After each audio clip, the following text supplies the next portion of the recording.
Наместо практичен возачки испит во Делчево имаше протест на вработените од автошколата Цикотрейд и интервенција на полицијата. На ова му предходеше своевиден скандал при полагањето практичен возачки испит за С категорија во Делчево, а двајца кандидати не успеале да го полагаат испитот за кој платиле по 5000 денари, бидејќи комисијата не дозволила да се користи товарното возило собственост на автошколата Цикотрейд од Делчево и по кој знае кој пат, како што велат од Цикотрейд, побарале вореден технички преглед на возилото, што за собствениците на оваа позната делчевска автошкола е злоупотреба на улогата на комисијата.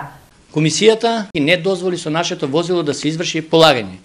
Истите, наместо да почнат да го испитуваат возачот дали знае, дали има вештина и рутина за управување со сообраќај, тие сакаше да го однесат на технички преглед.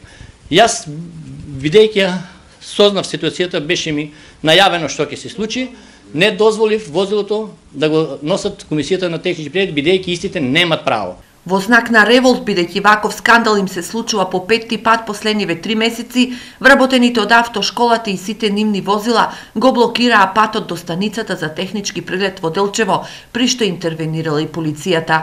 Во член 29 од правилникот, комисијата нема да започне со спроведување на возачкиот испит, доколку утврди дека возилото е технични неисправно. Ама они ако утврдат и нема да започнат, а не отказ започнат, они да.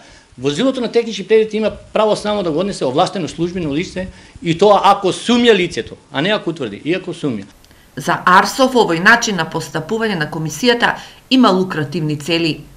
Собствениците на испитниот центар едновремено се собственици и на автошкола Стефан Виница и истите, ако не полагат со нашето возило, донесуваат нино возило и целата мисла дека е сакат да полагат со нино возило и сакат само они да живеат и само нината фирма да функционира. Другите не е битно.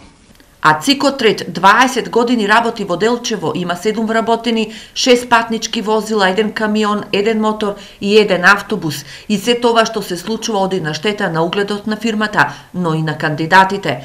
Од испитниот центар Европски возач во Штип и покрај нашите електронски испратени прашања и обид да ги добиеме по јавно објавените телефонски броеви, сепак не успеавме да добиеме одговори на обвинувањето од Арсов.